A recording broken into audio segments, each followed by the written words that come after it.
This video is going to cover a secret history that has been lost to mankind. I think now more than ever we need to be able to imagine this history as a possibility. I say it that way because you do not have to believe the information in this video. Not only am I not claiming it as fact, but I'm warning you right now the subject may be touchy for many people. So I just want to make that clear that this is just a possible reality, not an attempt to force you to believe anything. Do your own research and you may decide for yourself what to believe.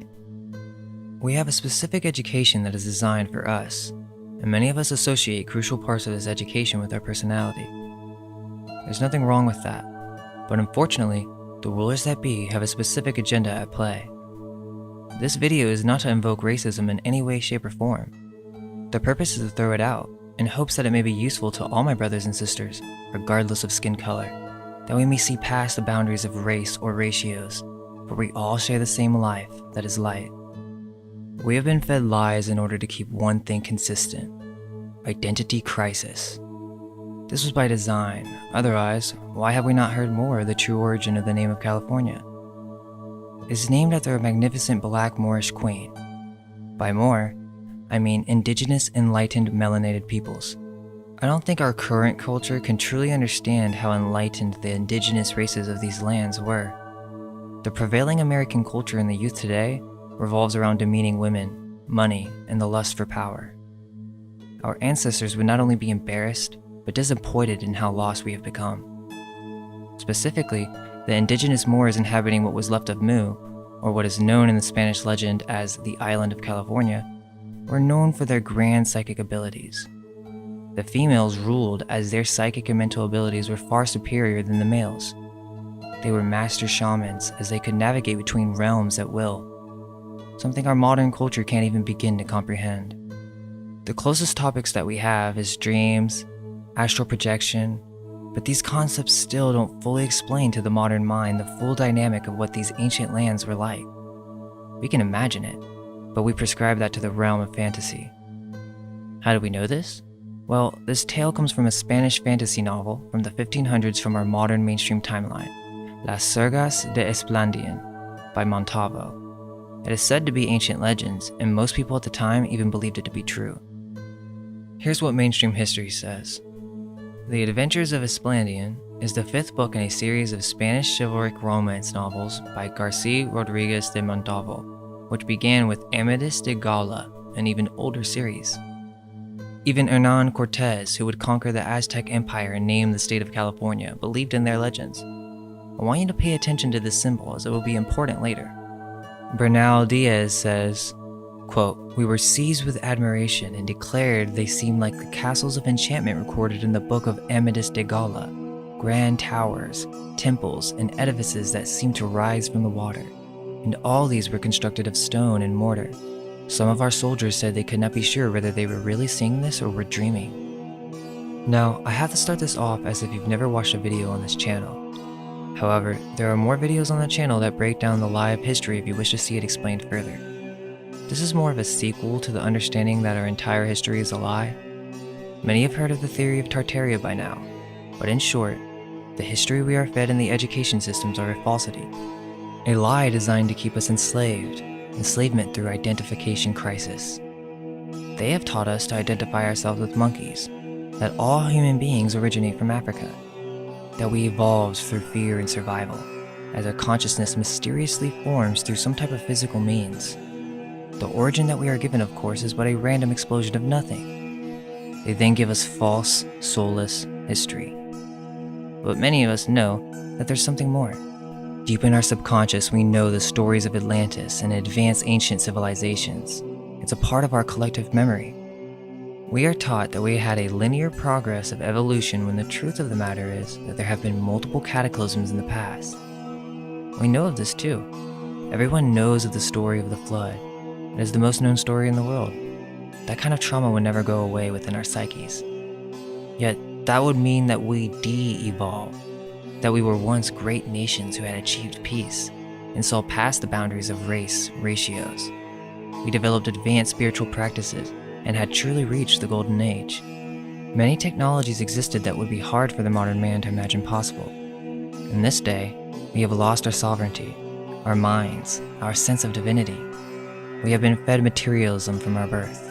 The spirit in many of our people are dwindling, but this is the age of awakening. In the official timeline that they give us, the fall of Rome is 2,000 years ago. It's very difficult in a short segment to fully explain everything, especially the timeline, but the way I would put it is that these ancient architectures that we call Greco-Roman are actually from Atlantis, and Atlantis is likely not 13,000 years ago as Graham Hancock suggests. Remember, he believes that we came from monkeys. Atlantis is of a much more recent time, and what was part of what we now know as America. It's hard to comprehend the nature of this reality, and shocking to realize the drastic measures that have taken place in such a short period of time.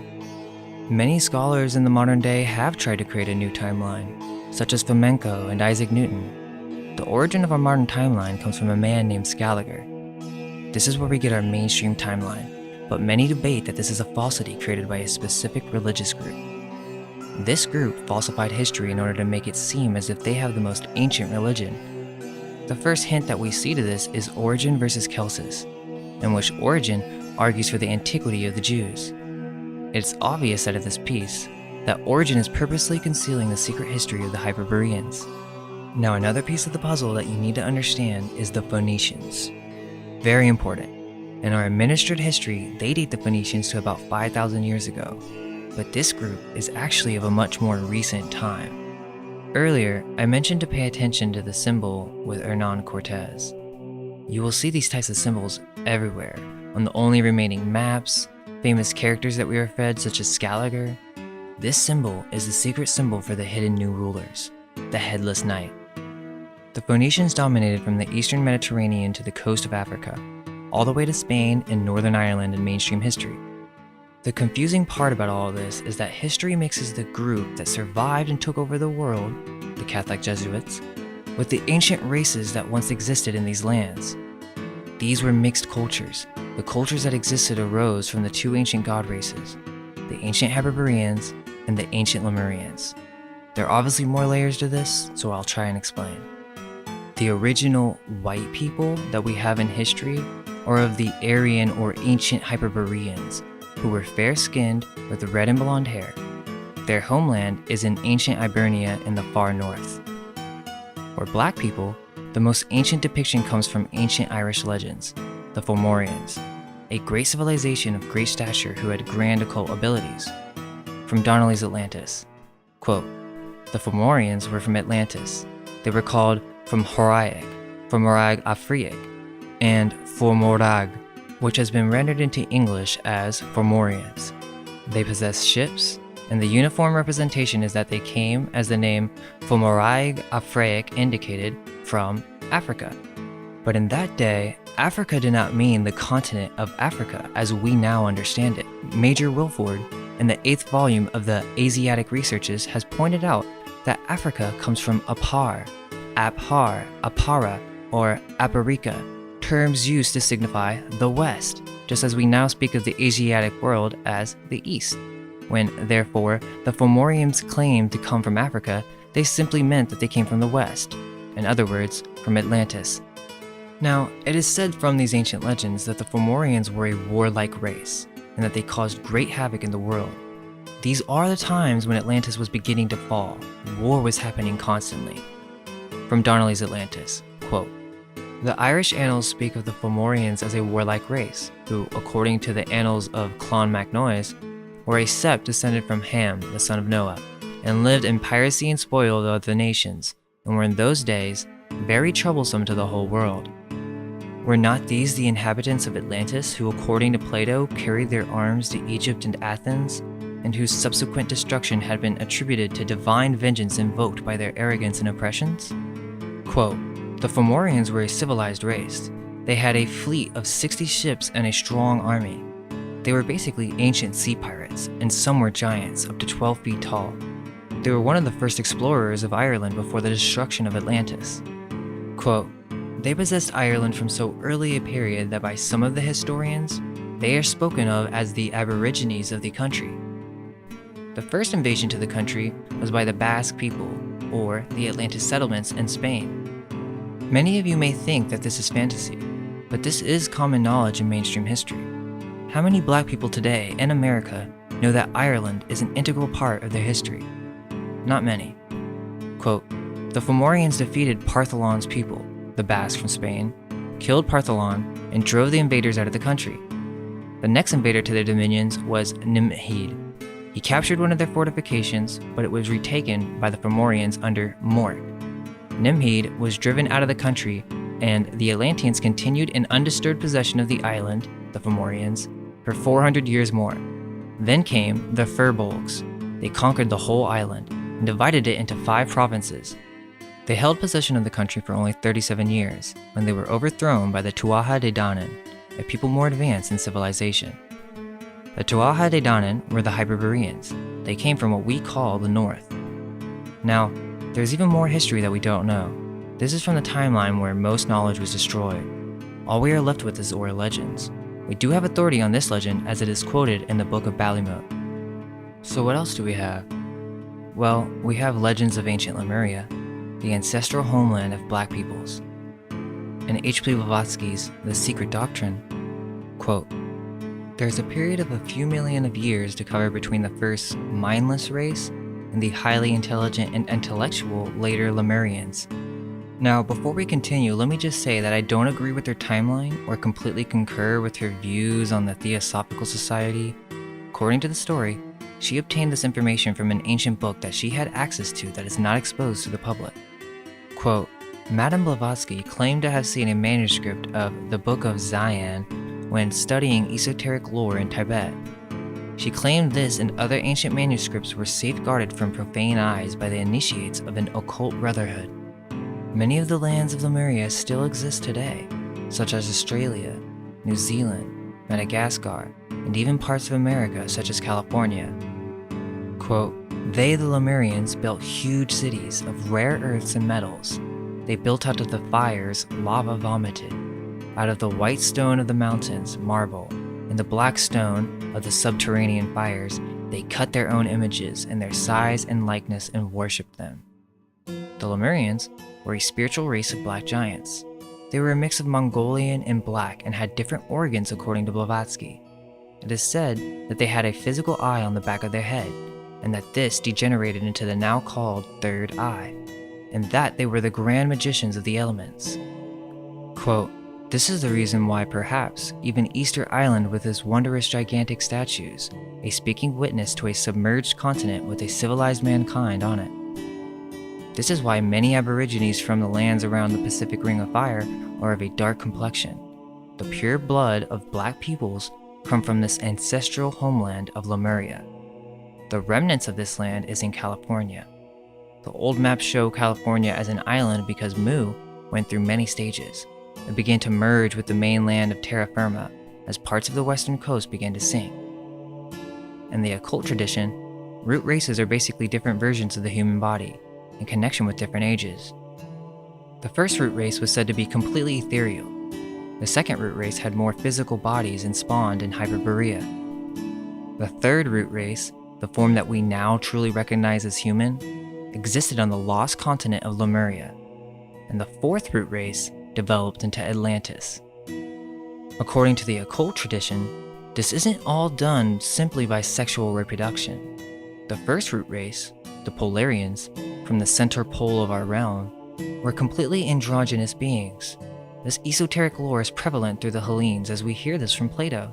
They had the process of asexual reproduction. This changes as it is said that races can manifest into this reality without budding, but through some type of coming down from above or spirit spawning process.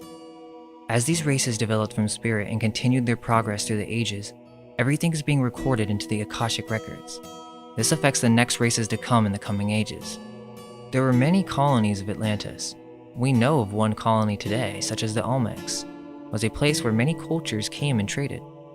These are the Atlantean races, and I'm not 100% sure how the first two are pronounced, but we have number 1, the Romahav, number 2, the Tlavati, number 3, Toltec, 4, First Turanian, 5, Original Semite, 6, Akkadian, 7, Mongolian.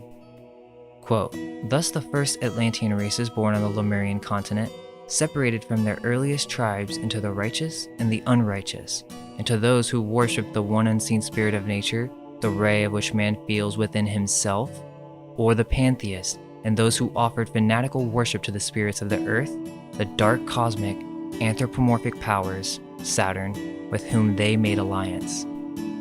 It is important to remember that sometimes races did overlap and change both in time frames lived or remnants of them survived in the areas occupied.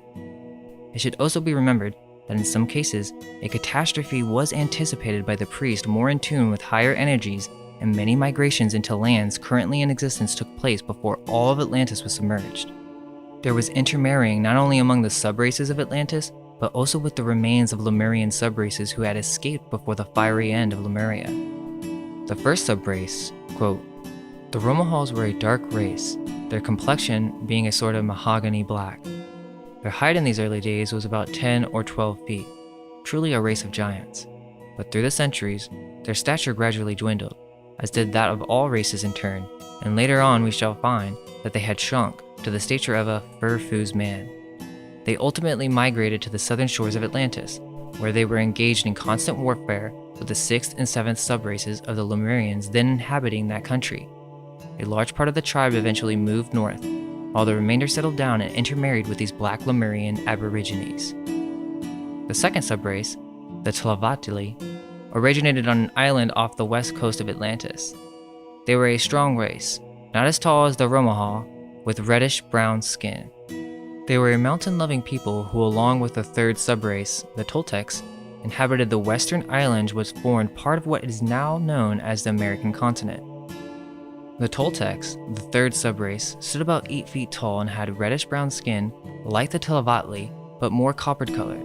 The features of the Toltecs, according to William Scott Elliott, were straight and well-marked, not unlike the ancient Greeks. The Toltecs ruled the entire continent of Atlantis peacefully for thousands of years. The Turanians, the fourth subrace, originated on the eastern side of the continent. They were yellow-skinned humans who were never a dominant race on the mother continent, though some of their tribes and family races became fairly powerful. The fifth subrace were the Semites, who had their home on the northeastern part of a peninsula which is now Scotland and Ireland. They were a disconnected race, always warring with their neighbors and maintaining their independence from the southern kings. The sixth subrace, the Acadians, came into existence after the first great disaster. Born on a peninsula further south of the Semites, the Acadians quickly migrated to the much larger continent of Atlantis. They fought and overcame the original Semites, ruling Atlantis for several hundred years. The Mongolians, the seventh subrace, had no touch with the mother continent. They were developed from the descendants of the Turanians. They spread over what is now Asia. Master Kut Humi and the Mahatma letters wrote that the modern Oriental races such as the Chinese, Mongolian, Tibetan, Malaysian, Indonesian, Japanese, Vietnamese, and so on are largely descended from the seventh and final subrace of the Atlantean root race. Quote, "The Lemuro-Atlanteans built cities and spread civilization, the incipient stage of anthropomorphism. Their statues witness to the size of the Lemuro-Atlanteans. Lemuria destroyed by fire, Atlantis by water, the flood. The destruction of the fourth race and of the last antediluvian monster animals. By monster animals, there were many creatures that used to exist that were truly evil. We hear stories of this in every culture around the world, or in some type of flood myth, and great mythical creatures that would terrorize the city. After each age, the continents change quite drastically. Continents sink and rise. Comets come and do impossible movements in the sky, unexplainable by modern science, and causes cataclysms and destruction by fire. The myths say that the gods were to blame, as they washed over and judged us as we passed through the ages. We must understand that the continents shifted quite drastically within the last 1,000 years, as it explains the supposed cartographic errors of the maps from the 16th and 17th century. Notice that most of our maps stop around the 1400s, and this date may even be made up from most of these documents. These new rulers, who were planning to conquer and create a new world, who came from the Phoenician subrace, were masters of the sea and became the world's first global corporation. They became the hidden hand behind all the global master elite. They conquered Spain as the Castiles, manifesting as the Catholic Jesuits, then becoming the Venetians, the hidden hand beneath all public education and science, teaching a new cosmology of Saturn worship. This group worshipped the sun, but we have more than one sun and they shift. In this interpretation, our neighboring planets are suns. This is basic occult knowledge explained in a modern way. But basically, one of these cataclysms that led to the destruction of the great Church of Iessa, the destruction of all great Moorish civilizations, and the remaining empires in the world, done through some type of ritual of Baal, in which Saturn could be summoned into this physical world. The Phoenicians worshipped Baal in a way that we could never imagine. A good reference is The Adventures of Captain Mago, a Phoenician expedition 1000 BC, if you want to understand their want for control. Now, this is written from our modern timeline perspective, but what needs to be said is that these elites changed the calendar system and their own age, they added 1,000 years. So imagine that the fall of Rome is pushed forward 1,000 years on our mainstream timeline. You can trace Freemasonry back to this Phoenician cult. The Phoenicians belonged to the Aryan root race, so originally they were very renowned people. However, they fell to materialism in their quest to dominate the world market. What happened was there was still more powerful empires in the world that posed a threat to the Phoenicians. Many really, the Moors, the Tartarians, the Ottoman Empire, and the Church of Iessa, also known as the Druids, the original Hebrews. They needed to destroy the rest of the Aryans if they wanted to rule the next coming age. Which, by the way, I don't know if I mentioned, but they don't all die. It is said that the Atlanteans still exist. Same for the Hyperboreans, for they do not age. So that may just be part of it, is that the Phoenicians got access to this ancient knowledge of esoteric wisdom, and they took advantage of it. They prepared devices for surviving underwater, hence the symbolism of the mermaid prevalent in their culture and the worship of the conch. Either way, they survived this event and immediately began educating and creating the new world. Historical figures were made up completely. All the knowledge that we have is from the main school in Venice, from the Phoenicians who became the Venetians. These Jesuits then conquered through Spain and Britain. This version of Spanish is the Jesuit Spanish tongue, Castilian Spanish. The royal Castile family is a branch of the Phoenician chain, as you can see with the royal arms. Just look at the royal arms of all these families and you will clearly see who's in charge. They took old kings and renamed them and gave them new dates. The Library of Alexandria, containing the knowledge of all ages before, was burned.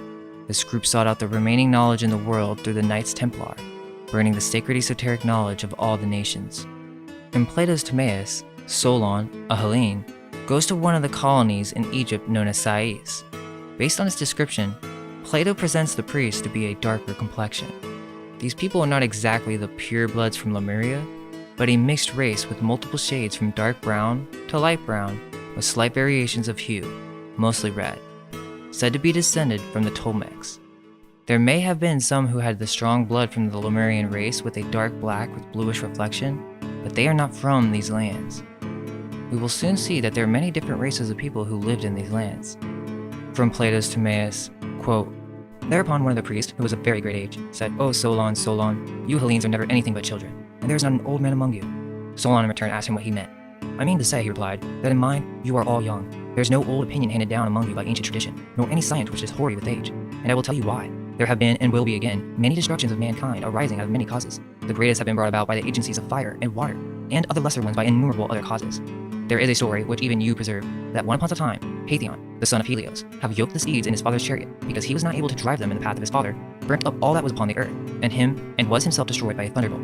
Now this has the form of a myth, but really signifies a declination of the bodies moving in the heavens around the earth, and a great configuration of things upon the earth, which recurs after long intervals. At such times, those who live upon the mountains and in the dry and lofty places are more liable to destruction than those who dwell by rivers or on the seashore.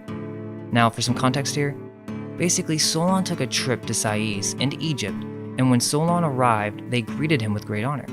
It seems that he wanted to share his knowledge, Solon, as if he was slightly boasting about his esoteric wisdom that he had recently learned. The priest is responding and telling him about a race of people who not only he didn't know about, but were a common ancestor of the two. Also, in terms of timeline and Plato, this could be ancient information or different books from the authors from the last age, compiled into one author, created by, you guessed it, the new rulers, Jesuit Phoenicians. I still think many of these books contain golden nuggets that they have left for those who seek wisdom. The only thing is, remember, they are trying to date this as if this process took 8,000 years. They adjusted the age in the translation based on the new knowledge at the time that this was translated. This is also where Blavatsky bases a lot of her history, including Tibetan and Hindu philosophies. So you can see how these made-up figures of the church could have influenced both science and occult circles. We continue, quote, "As for those genealogies of yours which you just now recounted to us, Solon, they are no better than tales of children. In the first place, you remember a single deluge only, but there were many previous ones. In the next place, you do not know that there formerly dwelt in your land the fairest and noble race of men which ever lived, and that you and your whole city are descended from a small seed or remnant of them which survived.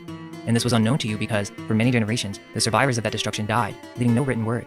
For there was a time so long before the great deluge of all, when the city, which now is Athens, was first and more in every way the best governed of all cities. It is said to have performed the noblest deeds and to have had the fairest constitution of any which tradition tells under the face of heaven." Solon marveled at his words, and earnestly requested the priest to inform him exactly in order about these former citizens. "You're welcome to hear about them, Solon," said the priest, "both for your own sake and for that of your own city, and above all, for the sake of the goddess who is the common patron and parent and educator of both our cities.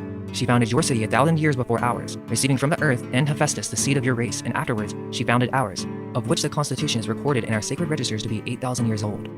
Now, in Donnelly's Atlantis, quote, "What proof do we have that the Egyptians were a colony from Atlantis? 1. They claim descent from the 12 great gods, which must have meant the 12 gods of Atlantis, to wit, Poseidon and Cleito and their 10 sons. 2. According to the traditions of the Phoenicians, the Egyptians derived their civilization from them.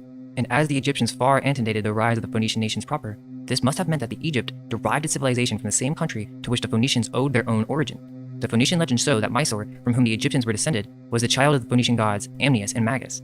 Mysore gave birth to Tuat, the god of letters, the inventor of the alphabet, and Tuat became Thoth, the god of history of the Egyptians.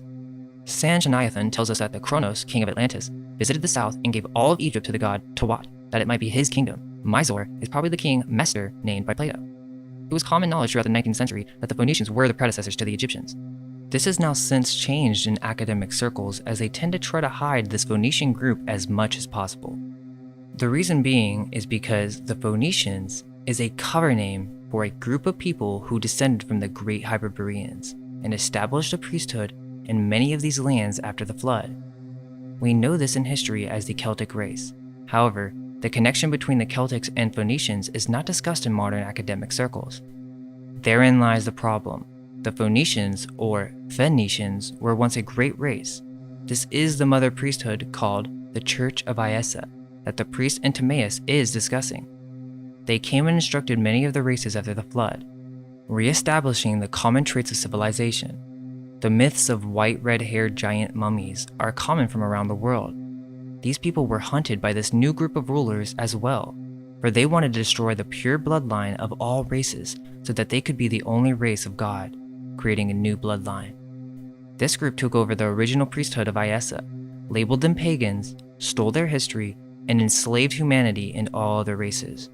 They took over the Bible and began teaching that God can only be reached through the Church of Jesus, when that the old teachings were never about belief in authority, but in a beautiful mythos that connected divinity and man as one, as a moral respect for nature, a duty for taking care of all life and spreading peace through a divine cosmology of self, one that had been passed down for generations through studying the stars carefully and aligning them to attributes of ego and self.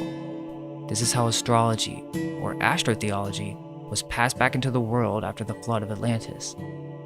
These Jesuits and the Church of Rome, who really belonged to the Akkadian subrace, not the original Semites, or in other words, Celts. These Akkadians caused war and destruction among the rest of the Aryan nations, specifically starting with the original Semites, and this is where the Phoenicians come in. They then merged all of this history into one history under the discreet and secret name Phoenicians, which really refers to multiple peoples, and they did this through taking over Rome and then the rest of the world. Quote, "The Great Pyramid in its original and dazzling splendor of light under the Egyptian sun was the object and wonderment and awe to all beholders.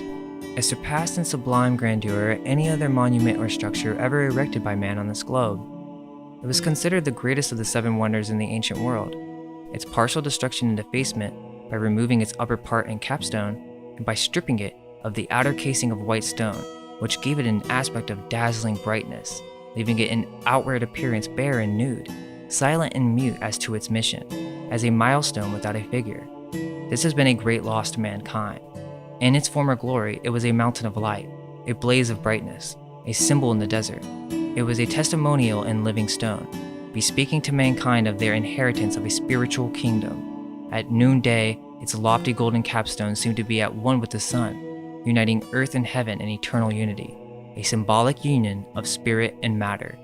To mar this sublime pillar, this grand masterpiece of the Irish Magian priest of Iessa was a part of a plot as selfish as any ever conceived. Now another example is Baalbek. That temple was not originally created for Baal, but it is known as that because the Phoenicians took over this land and dedicated ancient Aryan temples to Saturn worship. The original Semites are also known as the Druids or the Irish Magian priests. Now in history, they are known to be the original Druids, the descendants of the Hyperboreans.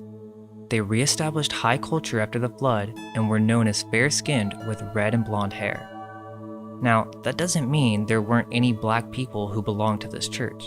There very may well have, as we know now the true history of Ireland, as Fomorians were the original Aborigines before taken over by the Tuatha-De-Danann. Interracial relationship had already begun, as we can see in the story of Timaeus with the Egyptian priest, and many other myths from around the world such as the Aztecs and China. We even have stories of the Queen of Scotia. Quote, "The story of Scotia begins with a Greek king by the name of Gaithalos. In one version of the story, which involves Ireland, Gaithalos is known as Goadha Glas. The word Gael is said to be derived from his name, and was originally from the region of Scythia. It is also said that Goadha Glas lived during the time of Moses, and the latter is said to have cured the former when he was bitten by a serpent. Goadha Glas was also promised by Moses that no serpent or other poisonous creature would inhabit the western island, that his posterity would inhabit it one day. One of Goadha Glas' grandsons, Niul, was invited into Egypt as an instructor by a pharaoh, and eventually married one of his daughters, Scotia. Both Scotland and the Roman name for Ireland, Scotia, are said to be derived from her name. Niul and Scotia's people were later derived from Egypt by a later pharaoh, and wandered around the Mediterranean until they reached Spain. Scotia was said to be a white queen with blue eyes from her native land of Scotland. So it's fair to say that Egypt was a quite diverse culture, not to mention that the hieroglyphs have people of many different sizes, but it begins to make us question whether black people came from Africa. In many references, it suggests that the Tolmecs lived in this area first after Atlantis. The Egyptian culture developed into a multicultural center for learning and spiritual development for all races. Plato even came to Egypt supposedly to go through a ritual in the Grand Pyramid. It seems that Egyptologists are happy to distort the history of these lands and slap on dates however they like. They also are hiding evidence from being explored, as many sites are still hidden to the public. The story of Egypt and its timeline is distorted because it is the last remaining power edifice from the last age. Not only did the Phoenicians take control of the spiritual center of the world, they destroyed all conflicted evidence of this root race and all her sub-races. This could be why the leaders still to this day show off these Egyptian artifacts around the world to show who the new true rulers are. Quote, "It was conceived and put into effect by the ruling spirits at the head of the Roman Church and state of their day, who cherished the ambitious and far-reaching idea of nothing less than universal rule for their church and empire. In the course of these pages, I will endeavor to explain and expose the conspiracy and the means by which those designing men who composed it advanced their project. And with the aid of their successors, they, I purpose to show, by persistent effort, brought the greater part of the Western world under their empire and church dominion, and brought this conspiracy to an almost complete success. It was the idea held by the leaders of the Roman Church and state, they were practically one, that all power should be centralized in the head of the church, who was emperor of the state. And any and all religious institutions which in any way conflicted with this ideal were to be done away with. For this reason, the mystery cults were suppressed, and initiation into the ancient or esoteric mysteries were forbidden, so that no religious establishment, worship, or practice would exist which would draw and hold men to it other than the Roman state church. And besides, as the study and preparation necessary for those who were selected for initiation into the higher mysteries was such as to develop a highly philosophic and spiritual state of mind, such study and preparation did not comport with the object which the church rulers had in view. Such minds would not yield adherence to a mere political and idolatrous church, which doctrines were, in the main, intended for the uninstructed multitude. Such minds could not be dominated by a political or mercenary priesthood. They were enlightened men, and they stood in the way of the church project. Therefore, the institutions which produced such men were to be suppressed. Connor McDarry. So now we fast forward to the lie of the Civil War. The plan was to create a new Atlantis, but there were still great civilizations living in the Americas. At this point in time now, The Venetians had conquered California through the Spanish and the northeast of America through the English, but large portions of the Midwest, especially in the Grand Canyon, were still occupied by a great race. Giants were still in America up to just 200, even 100 years ago, and still wouldn't be surprised if some are still remaining. We hear of these stories with like Lovelock Cave and the cannibalistic giants, but there's two theories here. One, that this is a cover-up to hide the great races that were living in America at the time. Or two, after the cataclysm of the sun, barbarism began along with tribalism. The great nations began to fall apart, and this is what led to the Venetians taking over large sections. But let's continue to the Civil War. And all around the point of 1812 is where this event took place, that let the Venetians finally take over America, or terra firma. In the history of almost every American city, something huge happens around this date. The movement of power, a treaty, a war, something, a fire, an earthquake.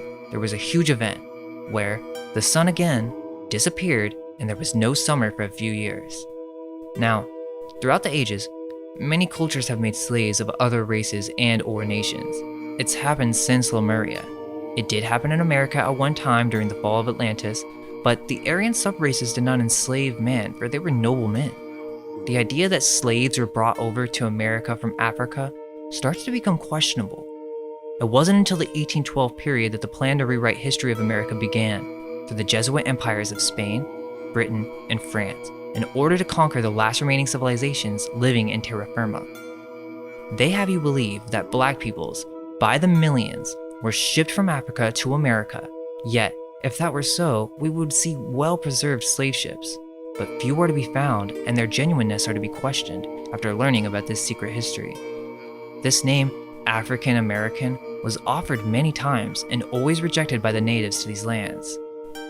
Because there's such a confusion about the people, and that was done deliberately by bringing over a few 100,000 dark people from the Caribbean islands and possibly from the continent, by way of the Caribbean islands, bringing them here to these lands, creating this facade of everybody coming from the motherland instead of being from here. So there it's created a massive ball of confusion, and this is not what they wanted to do.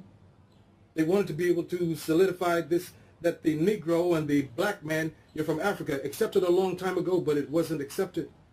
As much as they tried to create it into acceptance through the Pan-Africanism. But so it's about identity. It's strictly about identity. Everything that we experience, black folk, lack of a term, white folk in this country. Many natives of both North and South America were home to many indigenous black peoples, such as in New York, in Mexico, Wisconsin, in San Francisco, Southern California. They were in Mississippi, and in Oklahoma. This is a depiction of a black native from terra fire, or like we have mentioned earlier, terra firma, throughout South America. The Caribbean islands were home to the native black peoples. Black people have been on this land far before Christopher Columbus ever stepped foot, if he even existed. We have maps and depictions of Africa, with many towns and cities that seem to be castles. I also have shown you sources in the last chapter that most Egyptians were not of pure black Lemurian origin. So why are we fed this lie of Africa? It is to attach the identity of the native peoples of ancient America with a faraway land so that they may be enslaved mentally. This whole process was about erasing the last age, and these cultures were high civilizations that preserved the knowledge of the ages before. Therefore, the rulers that be forced the Spanish, English, and French nations to conquer these lands at all cost. They were funded by the same hidden hand, the first new global corporation, also known in history as the East Indian Trading Company, the first global national corporation. Now remember, the Phoenicians, or as we now know the Akkadians, added 1,000 years to the calendar. So, these two histories are interlinked, and we can think of this time as the new takeover of the old Aryan world. To get ready for the next coming root race, they needed to wipe out our sense of identity, our connection with our ancestors. There's a really interesting post on Stolen History that talks about how slave houses in the South were actually owned by the Cherokee, the people who got expelled from Rome after it was conquered by the Phoenicians. Quote, Cherokee, who were living in Western-style houses, the Cherokee were living inside of antebellum mansions before settlers turned them into plantations. The antebellum mansions look like Roman palatial estates and are covered in pagan symbols and have pagan murals inside of them. Truth is, they've been hiding the real history of North America for centuries, and only the wisest see through the lies. Quote, "All roads lead to Rome, Georgia. It is called Rome because that is what the Cherokee called their land. To their dying breath, they claimed to be from Rome and were Romans. They were expelled from their land and lost their property in the 1830s. This is what we're told in the schools, that the North attacked the South and over 600,000 people died over fighting for slavery. If we were to look further, we may find that some things don't add up completely. For one, the star forts. They want you to believe that around 150 forts were created basically in the 19th century. And trust me, I've been to one of these. These things look old. We have a video on star forts, but basically, the idea is that they put cannons on these bastion forts as naval strategy for enemy ships. This idea that cannons can shoot ships from miles away from iron balls skipping on the water has yet to be proven and seems like a complete cover-up. Also, in our star fort video, we show evidence of pumps and underground buried sections. And even when you read the official narrative, there's always something that happened that ended in complete destruction of these forts. I'm sure that these forts were used by the British, Spanish, and French, but they did not build them. These arches are quite advanced, and we can find similar star forts from around the world. There were great nations already existing in America, such as the ones described in the Book of Mormon, and what we know today as Tartaria and Moorish cultures. They want you to think that an empire or corporation was built off of slavery, and the South was just not willing to give that up. The last remaining peoples in these lands belonged to the Aryan epoch. The Jesuits, through Britain, Spain, and Rome, began enslaving all of these remaining races in America during the 1800s. They made up the lie of the Civil War in order to make you believe that they fought for black people's freedoms, when really, this is a falsity constructed to enslave all the remaining races. The original Semites, almost all of them that remained in America, were completely wiped out. Remember, these were the original Druids or Celts that were sent out of Rome after its destruction. The black people who were left in America posed a problem to these invading Jesuit nations because there were still many left, as this was their homeland, and as we know from the secret history and a legend of Calafia. The original Semites who traveled to America, or the Celts in America, were foreign travelers who were trying to escape this Acadian Jesuit takeover. So where do we get this history of black slavery? Well, during the 1800 to 1812 period, the plan to create this illusion that black people came from Africa began. John Lynch, who was known for colonizing cities in America and naming it after himself, such as Lynchburg, Virginia, supposedly he immigrated from Ireland to Virginia and then somehow prospered. Now, John Lynch sent a letter stating a plan for civilizing these new Africans on the coast of Africa, and his plan was to populate it with blacks from America. Quote, that the benevolent society now established in England for the purpose of civilizing the Africans was set on foot by Granville Sharp, one of its active members, and he was stimulated thereto by a letter wrote by William Dillwyn a considerable time back requesting him to suggest a plan of such a society forming a colony for the purpose eventually of promoting the civilization of the Africans and receive subjects for such a colony from this country. Lynch's letter was inspired, sponsored, and altered from a woman named Anne Mifflin, a Quaker from Philadelphia. She was a part of one of these English groups colonizing in America as one of the many denominations of the Christian faith. They had struck treaties, or in other words, paid off or forced the indigenous leaders to give up their lands. The history books don't teach about these remaining empires in America during the 18th century. This plan was really a plan to wipe out the remaining threat of Aborigines and to create a false identity by shipping many blacks to Africa to create this society off the coast of Africa. They wanted to civilize these blacks or brainwash them into thinking like the Akkadian or mainstream history Phoenician brain. They transformed all the races into this reptilian survival and taught the worship of an exterior god. We became focused around property and materialism, and we lost our spiritual ways. All of the subraces of this epoch, not just black peoples, We are still in the Aryan epoch, and these Phoenician Akkadian leaders are still in control and have fed us the lie of history as we know it: academia. Anne Mifflin met in Lynchburg and made a plan with other invaders on plans to remove and suppress the black peoples of those colonies. They seemed to be having problems and they needed to stop it immediately for good this time. September 1810. Anne spoke with James Wood on shipping recently freed slaves from the South, or the new generation that had been trained to believe in a false history, were to relocate to an island named Bolama on the coast of West Africa. This plan was the beginning of the African American enslavement training. James Wood endorsed the plan. The many abolitionists who developed during this period were said to be against slavery, but this is just a setup. These people are the ones that enslaved them in the first place. It's like philanthropy. They wanted to make themselves seem like the redeemers, when all they did was completely brainwash and replace the sense of self with a foreign entity. The enslavement did happen, but it was simply a brainwashing process on the homeland. One of these abolitionists was Granville Sharp. He gave the illusion that he wanted to end the slave trade when he had part in creating it. Also, key to note that it is very possible that black people were moved around, such as from the Caribbean islands and maybe even a few from Africa. But the story that by the millions they came from Africa is extremely questionable. He took part with Anne Mifflin in creating the Sierra Leone Company, which is now the modern-day name for this area of Bolama.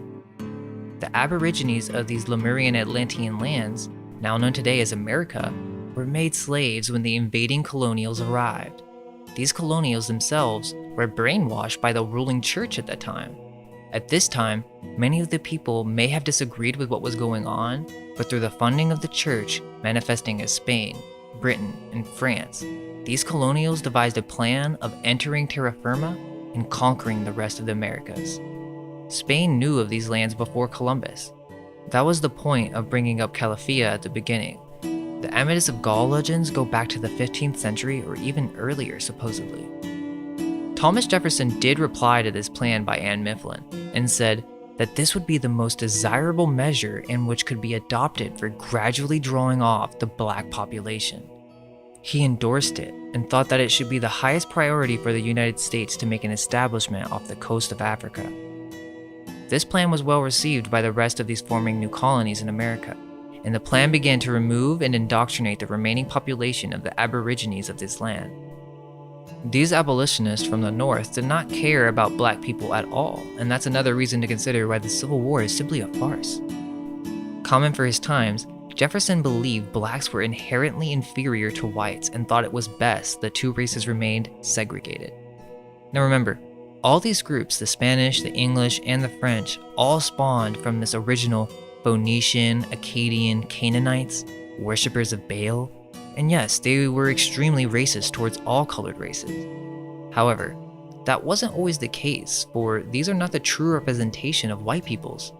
The Akkadians took over what was left of the original Semites, or original Druids, and these people did not judge on the basis of skin, as we hear in the story of Timaeus with the priests, as we hear in the legends of Quetzalcoatl and Cuculcan, which has a similarity to the Irish deity Cuchulainn.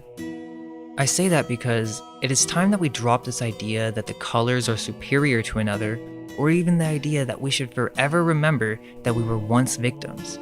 In the Atlantis epoch, the Fomorians dominated over many lands and enslaved many different races, including whites.